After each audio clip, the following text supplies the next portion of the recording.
بابا شرف الدین صاحب قبلہ سید، جتنے اکابرین ملیں گے، جتنے نامور اولیاء دنیا بھر میں ملیں گے، وہ سب سادات ہوں گے، علی کی اولاد ہوں گے، وہ سب سادات ہوں گے، علی کی اولاد ہوں گے، کرم اللہ تعالی وجہہ الکریم۔ تو یہ سلسلہ در سلسلہ چلا، غریب نواز سرکار کا معاملہ یہ نجیب الطرفین ہے، دونوں طرف سے سادات گھرانے سے آئے ہیں۔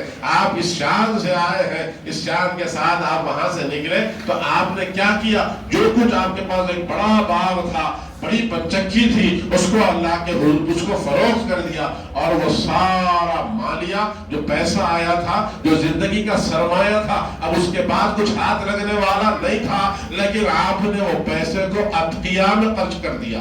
اتقیاء اللہ کی یاد میں مصروف رہتے، ان کو وہ نذرانے دے دیے، سارا کچھ بانٹ دیا۔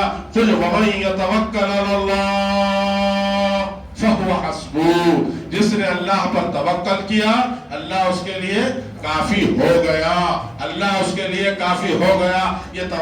یہ توکل کے ساتھ کہ بس یوم الجدید رزق الجدید، وہ رزاق متین ہے، رزق کا دینا اس کی ذمہ داری ہے۔ اب میں سب کچھ بیچ دیا ہوں، سب کچھ اللہ کے حضور اللہ کے نام پر بانٹ دیا ہوں، اتقیاء میں بانٹ دیا ہوں، نیکوکاروں میں بانٹ دیا ہوں، اور وہاں سے پھر آپ سفر در سفر آپ کی منزل مقصود عثمان ہارونی رضی اللہ تعالیٰ عنہ، جو سلسلے چشت کے بڑے بزرگ ہیں، غریب نواز کے پیر و مرشد ہے، آپ کے پاس جاتے ہیں، آپ سے بیعت کرتے ہیں، آپ کے پاس خدمت میں رہتے ہیں۔ آپ نے ان کو اپنی خدمت میں کئی دن رکھا، وہ بڑی ہی باادب طریقے سے، ادب پہلا قرینہ ہے محبت کے قرینوں میں، ادب پہلا قرینہ کس کو کہتے ہیں؟ سیڑھی کو کہتے ہیں، سیڑھی کو کا زبا دیکھی، آپ کی شان دیکھی۔ اس کے بعد آپ نے ان سے کہا کہ اس معین الدین 1000 مرتبہ سورہ اقرار لیے، تو فرمایا کہ 1000 رکعتیں نماز پڑھو اللہ کے حضور۔ پھر انہوں نے 1000 نمازیں ادا فرمائی،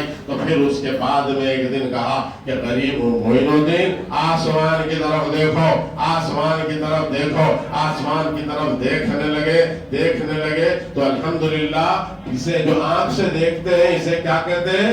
بصارت کہتے ہیں۔ جو دل سے دیکھتے ہیں اسے کیا کہتے ہیں؟ بصیرت کہتے ہیں۔ تو الحمدللہ آپ کی بصارت اور بصیرت دونوں منور ہونے لگے۔ پھر اس کے بعد میں آپ نے فرمایا کہ کیا دکھ رہا ہے؟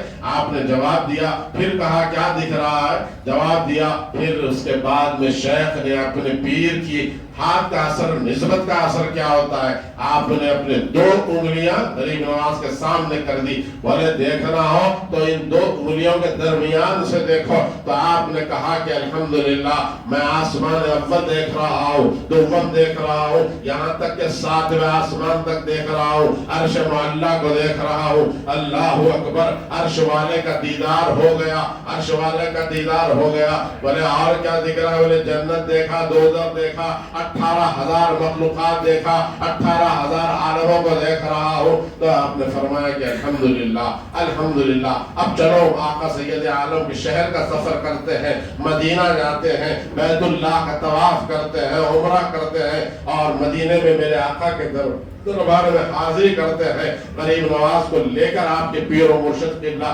غریب نواز رحمت اللہ علیہ فرماتے ہیں سفر میں نے اپنے پیر کا جو کچھ سامان تھا عقیدتوں کے ساتھ اسے سر پہ اٹھائے رکھا۔ اللہ اکبر، آج ہمارا حال یہ ہے کہ ہم کسی کے ساتھ جائیں تو تھوڑی دیر کے لیے ہاتھ میں لیتے ہیں تو ہاتھ ہمارا تھوڑی دیر میں شل ہو جاتا ہے، اس کو دے دو اس کو دے دو، بولے نہیں، وہ اپنے سر پہ اپنے پیر و مرشد کا سامان لیے، سامان سفر لیے، سفر کرتے رہے، منزل با منزل، منزل با منزل، منزل با منزل، بیت اللہ شریف کو گئے، وہاں پر طواف کیا، عمرہ کیا، زمزم سے نہایا، زمزم پیا، پھر آقا سید عالم صلی اللہ علیہ وسلم کے دربار میں حاضر ہوئے تو خواجہ معین الدین چشتی کو عثمان ہارونی رحمت اللہ علیہ ہاتھ پکڑ کر آقا سید عالم کے سامنے ٹھہر گئے، روضے کے سامنے ٹھہر گئے، کہنے لگے الصلاۃ والسلام علیک یا رسول اللہ، الصلاۃ والسلام علیک یا رسول اللہ، الصلاۃ والسلام علیک یا رسول اللہ۔ جب میرے آقا سید عالم کو سلام عرض کیا گیا تو جواب آیا وعلیکم السلام۔ اللہ اکبر، اللہ اکبر۔ یہ آج جو موٹی عقل والے ہیں،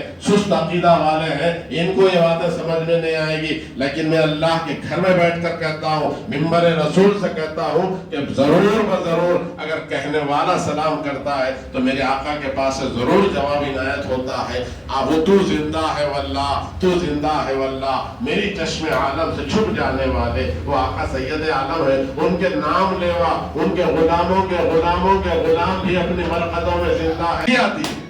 اس کا انکار کرنے والوں پہ مجھے ہنسی آتی ہے کہ یہ کیسے انکار کر رہے ہیں، کیا ہو گیا ہے ان کی عقلوں کو، کیوں آنکھ کے اندھے ہو گئے ہیں، دماغ کے اندھے ہو گئے ہیں، کیا ان کو اتنا احساس نہیں؟ کیوں کہ آنکھوں سے نہ نظر آتا ہے نہ کانوں سے سنے آتا ہے، ان کو کچھ بھی نہیں ہوتا ہے، کیونکہ انہوں تعلق بھی نہیں بنائے ہیں، اپنے دلوں کی صفائی نہیں کرے ہیں، اللہ کے ذکر میں مصروف نہیں رہے ہیں، تو بھلا ان کو کیا نظر آئے گا؟ اولیاء سے اپنی نسبت مزال لڑتے تھے، وہاں بھی دکھا رہے ایسا نہیں ایسا نہیں، اب تو وہ سب چھوڑ کے اب ہنسی آتی ہے، اب ان کی حماقت اور بےخوفی کی گفتگو میں ہنسی آتی ہے۔ اللہ ان لوگوں کو ہدایت دے، ان کے لیے ہم دعا گو ہے، ہم دعا کرتے ہیں اللہ ان کو ہدایت دے دے، اے اللہ ان کی بھی آنکھوں کو، ان کی بھی بصارتوں کو، ان کی بھی بصیرتوں کو منور کر دے، تاکہ وہ بھی تیری فضل کے، تیری قدرت کے جلوے دیکھ سکے، تیرے اولیاء کے فیض سے خوب بخوب الحمدللہ استفادہ کر سکے۔ جو کرنے والے کر رہے ہیں الحمدللہ، جو دیکھنے والے دیکھ بھی رہے ہیں، سننے والے سن بھی رہے ہیں، مزے اٹھانے والے مزے اٹھا رہے ہیں، اور جو لوگ ابھی بھی غلط ملت میں لگے ہوئے ہیں، یہ کیا ہے یہ کیا ہے، وہ کرتے رہے، اب ہم کو بولنا نہیں، وہ منصب کسی اور کے لیے چھوڑ دیے، اب تم لوگ بولتے رہو، تقریرہ کرتے رہو۔ یہ تو ہمارے باور بھائی کی محبت ہے، آپ حضرات کے ساتھ بات کرو، ورنہ معلوم ہے سلیم میاں بات کرو 3 سال سے میں گفتگو نہیں کر رہا ہوں، بہت کم بات کرتا ہوں، لیکن اب بات کرنے کا معاملہ نہیں ہے، سب چھوڑ چھوڑا کے بیٹھ چکا ہوں الحمدللہ۔ خاموش ہنسی آتی ہے، کوشش یہ ہے کہ ہر وقت اپنے مالک کو راضی کریں، اپنے مالک کو راضی کریں۔ ایک بات آپ تمام سے کہوں گا، مالک کو راضی کرنے کا طریقہ کیا ہے کہ خالق کی عبادت کرو، مخلوق کی خدمت کرو، مخلوق کی خدمت کرو، اللہ کے بندوں کی خدمت کرنے میں اللہ راضی ہوگا۔ یہ شارٹ کٹ ہے، یہ شارٹ کٹ ہے۔ ایک شخص ہے کہ چھلا کشی کر رہا ہے، رات بھر عبادتیں کر رہا ہے، فجر تک عبادتوں میں مصروف ہے، ذکر میں مصروف ہے، ہونا چاہیے، لیکن اگر اللہ کا قرب حاصل کرنا چاہتے ہیں، اللہ کے چہیتوں میں شامل ہونا چاہتے ہیں، تو ایک شارٹ کٹ رستہ بھی ہے، ایک شارٹ کٹ رستہ بھی ہے، وہ ہے اللہ کی مخلوق کی خدمت، وہ ہے اللہ کی مخلوق کی خدمت کرنا، اللہ کی مخلوق کی خدمت کرنا، اور سب کو اچھا سمجھنا، سب کو اچھا سمجھنا، کسی کو حقارت کی نظر سے نہیں دیکھنا، کسی کو حقارت کی نظر سے نہیں دیکھنا۔ ہم وقت لگاتے ہیں، اس کے بعد میں لمبا سفر ہے، لمبے سفر کے ساتھ پھر آپ قیام فرمائیں اجمیر میں۔ میں بات کو یہاں مختصر کر کے ختم کر دیتا ہوں، کیونکہ مجھے بڑا احساس ہے کہ یہ مزاج میں بڑی مروت ہے، یہ خیال ہوتا ہے کہ بھئی کہیں میری وجہ سے میرا کلام کہیں طویل نہ ہو جائے، لوگوں کو زحمت نہ ہو جائے، لوگوں کا وقت رہتا ہے، مختصر وقت کے لیے لوگ نکل کر آتے ہیں، حاضری ہے، عرس شریف ہے، جنتی دروازے کی زیارت ہے، یہاں بڑے بڑے مجذوبین آرام کر رہے ہیں، ان کی مرقدوں پر ہم فاتحہ خوانی کریں گے، اللہ کے حضور وہاں ٹھہر کر دعائیں کریں گے، یہ ساری چیزیں ہوتے ہیں۔ تو اس موقع سے اللہ سے دعا ہے کہ مولا جب تک ہمیں زندہ رکھ اسلام پر، موت دے ایمان پر، وقت رضا آقا سید عالم صلی اللہ تعالیٰ علیہ وسلم کا دیدار نصیب فرما۔ مولا جتنے حاضرین ہیں اور جتنے دل سے حاضر ہیں مولا، ان تمام کے مرحومین کی مغفرت فرما، ان کی مرقدوں کو اپنے نور سے منور فرما، ان کو فردوس عطا فرما، فردوس عطا فرما، آقا سید عالم کا پڑوس عطا فرما۔ مولا جو ہم میں بیمار ہیں ان کو صحت کاملہ، صحت عاجلہ عطا فرما، شفائے کلیہ عطا فرما۔ مولا جو ہم میں مقروض ہیں ان کے قرض عطا فرما۔ مولا جو ہم میں بے روزگار ہیں ان کو روزگار عطا فرما، جو روزگار سے ان کی روزیوں میں ترقی عطا فرما، جو تاجر پیشہ افراد ہیں مولا ان کی تجارتوں میں خوب برکت عطا فرما، خوب برکت عطا فرما۔ میرے مالک آپ کا فضل چاہیے، آپ کا کرم چاہیے مولا، جب تک ہم کو زندہ رکھ، اسلام پر زندہ رکھ، شیر خدا کی محبت میں زندہ رکھ۔ برادران عزیز انشاءاللہ تعالی عزیز المستعان 3 جنوری کو قادری چمن درگاہ شریف میں مغرب سے لے کر فجر تک سیدنا علی شیر خدا کی ولادت کا جشن منایا جائے گا۔ آپ تمام کو میں دعوت دیتا ہوں, فردن فردن دعوت دیتا ہوں. میں آپ کے استقبال کے لیے رہوں گا, ضرور آئیں. ضیافت کا اہتمام رہے گا.